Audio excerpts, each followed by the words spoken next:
How's it going? It's Gary Jones with another edition of CEO Unplugged, the home edition. Here we are in the middle of COVID-19 and this pandemic, talking with some important people about, well, exactly why we're here doing this over Zoom and not in person in the studio where I prefer to be.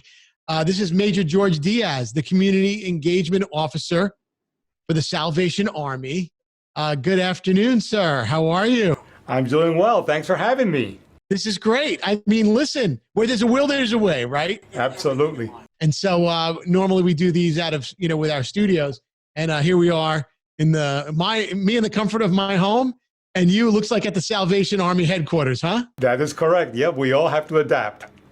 Everybody has seen at one time or another that Salvation Army, that red shield logo. And maybe they've seen, what am I going to say? The shopping center, the people outside, the bell, right? All that stuff. Right. So take us through, first of all, what the Salvation Army is. And then we're going to get into some important issues revolving around COVID-19 today, just in case people don't know. So many folks don't know that we were founded in 1865 in London, England. And then we came to Manhattan in 1880. So we've been around the block a couple of times, okay, in serving people throughout the United States.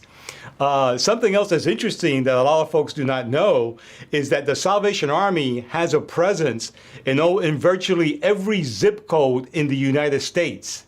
Yes. Here, very, very far reaching. Very far reaching. And so we've been doing this a while, and we are a nonprofit, and we also are a church as well. And we are community based. So folks know us. They have known us for many years.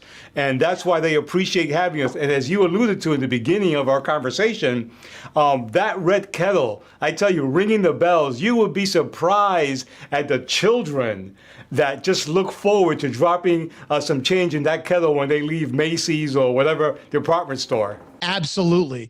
And so of course, Salvation Army synonymous with that kettle and with that, is that a shield in your logo? Right. We have a red shield. Absolutely. Right. So with you guys being so well entrenched in the communities, what are you guys doing to support the community during this COVID-19 crisis? What our immediate focus right now is what people are asking us for, which is really food.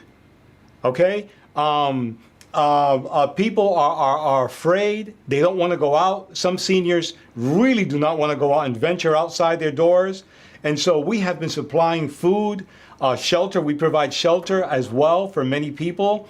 And also something we provide also a spiritual and emotional care as well. A lot of people are very nervous, and so they call us and they ask for advice on how to handle the anxiety that goes along with being cooped up for a long period of time. That's almost a sort of counseling in a way, right? Yeah, absolutely. Thank you for shedding light on that. That's something that I'm not so sure many people know about. People think food, shelter, but that emotional care, that's great. Absolutely, yeah. What makes the service of the Salvation Army different from that of other food pantries? Like I said to you in the beginning of our conversation, we have a neighborhood presence, and so people already know us. They know our buildings. We've been around for quite a while, and since we are neighborhood based, people also participate in our other community activities. For example, we have after-school programs, we have music programs, senior programs, childcare services. And so there's a familiarity of people coming to our doors. And so when this crisis hits, people usually tend to go to our doors and say, wait a minute, the Salvation Army has been here a while, and perhaps they could help out. And that's what we're trying to do. And so we don't have to go out and find people to serve. People naturally come to us because of the years that we have been doing this. Sure. Walk me through how the Salvation Army prepares for disasters. Well, something else that many folks do not know is that we have an emergency disaster program that is active year-round. And throughout the year, what our disaster services, what they do is that they prepare with other service providers, city and state agencies, okay? And we hold what is called tabletop exercises, where we would simulate a disaster, and then we would get together and find out how we're going to communicate, who's going to respond to what. We work closely with the Red Cross, City Harvest, Hope for New York, different city agencies. So when something does hit, we will not have to reinvent the wheel. We have a system in place to respond accordingly. Now, how is what we're dealing with COVID-19 different from other disasters? Well, this is a little bit different because usually when a disaster hits in the United States, we have folks, suppose a disaster hits in Florida, we would fly down to Florida and help our counterparts out in Florida or in California or in the Midwest somewhere. But since this pandemic has hit the entire United States, we have had to rely on our own local resources and our own local volunteers. The whole country has been impacted by this. So it's been a challenge, but once again, the generosity of the American public, people know us, and that red bell and being in our communities, people know that they could trust the Salvation Army to provide much needed services. So something else that's really impacted us is that we are people oriented. You know, we love hugging people and seniors and shaking hands and all that. But unfortunately, this pandemic, we have to follow the guidelines. And so now what we've had to do is, if we're giving out a hot meal, we have to cook the meal in our facility and then brown bag it, if you will, put it in a bag so people could pick it up, okay? Instead of inviting them to come in and sit down and have the meal. And also the same thing for families. As we provide food boxes that could keep a family fed for 4 or 5 days, we have to pre-package the food box, put it at our door, and then they pick it up and then go back to their house. What about the staff? What's required in how they protect themselves? That has been another challenge for us. I'm glad you asked because although we're still serving, we also have to observe all the government guidelines. It just makes sense, you know, social distancing. And so our folks, we have to provide them with the personal protective equipment, the PPE as they refer to, the masks, the gloves, and make sure that there are not too many people in the kitchen. So we have to take all those observations and guidance and implement them in our centers of operation. Wow. You know, you guys have always been there for the community. So now in a time like this, can the community that has the means, how can they help you guys help the rest of the community? Well, I'm glad you asked because many people do not realize that since we are community-based, it is the general public that provides the support to the Salvation Army. Now, we understand fully that a lot of people have lost their jobs. A lot of people cannot support us financially. But for those who can support us, the best way to help us is by providing a monetary donation to the Salvation Army. And the reason we do it that way is because we have relationships with many of the large food providers throughout the United States. And so a donation to the Salvation Army allows us to stretch our dollars and buy in bulk and provide even more food for folks. Wow. That is fantastic. So you accept donations in the way of in money, and you also accept food? And yes, we do. Yes, absolutely. Yes. So take us through a quick list of if somebody's like because everyone's like, I want to help out, but I don't know the first thing to do. So tell me how. Okay, obviously money. I mean, cash is king, right? Because for the most part, you can't really. It doesn't get any better than being able for you guys to use that, because money is very versatile and you could use it immediately for what you want. But there's got to be other things. Like what if I'm a restaurant owner and I'm like, you know what, I want to pitch in.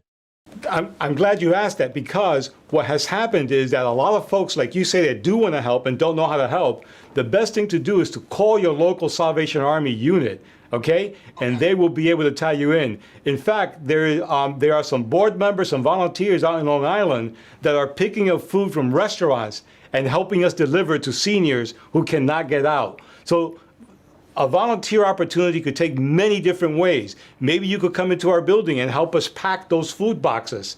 And so call your local Salvation Army unit and they will be able to provide you with direction on the best way to volunteer. How do you manage all those demands on the services that the Army that provides people? Like, how do you do it personally? Nothing is as gratifying as being able to know that you've helped somebody along the way, somebody who's down and out, a mom with 2 or 3 kids that has no other way to support for her children. I mean, we start our A specific story in mind that maybe, you could take us through an experience of yours that you've had? Sure. I happened to be working one particular disaster a couple years ago, and there was this poor family that came to our town and needed help. They didn't have anything. They left the place that they left. They had to leave everything behind. It was destroyed. And so we were able to take them to Walmart to buy some clothes and some toiletries to get them going in the hotel that we put them in. And when we were walking down the aisle and we came to the section where there were towels, the mother of this family of 4 picked up 1 towel only. And we said to them, no, you're a family of 4. Why don't you pick up a couple other towels? And she says, no. There are many other people out there that have need as well. We're going to do our best just to make do with 1 towel. And so when you hear a story like that, when you live a story like that, and you get home at night and you put your head on your pillow, and you start to think, wait a minute, I woke up this morning trying to bless somebody, but at the end of the day, you're trying to figure out who was really blessed when you participate in a story like that. There are a lot of good people out there that have need, and they are just grateful for the help the Salvation Army and the general public provide. Wow. You guys truly are special, and you're providing an incredible service, and especially at times like these, now's the time to highlight organizations like yourselves. Let's get a website here that we want to give out to everyone right now on how they can give, and also maybe a text. Sure. People want to pick up their phone. What do you got? Sure, absolutely. It's very simple. Salvation Army New York, all one word, .org/give. You go on that website and it will be directed to provide a donation. Right. So it's a Salvation Army. Is it New York or NY? NY. NY. Salvation Army NY, yeah. Salvation Army NY. .org, yeah. Give, right. Okay, cool. And then what about on the phone? Yeah. Some people don't put down their phones, like me. Yep. They're like, I don't want to open a web browser, and I just want to text something.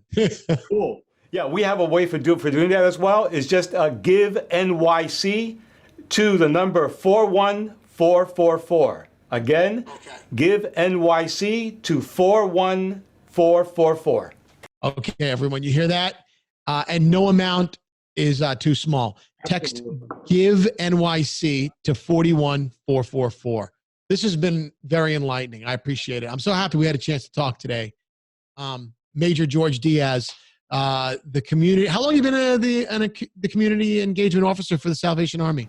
I've been in this position just over a year, but I have been the Salvation Army officer for 35 years. Fantastic. Thank you for your services. Thank you so much. And we'll talk to you again soon. I'm Scary Jones. Thanks for watching this episode, special episode of CEO Unplugged.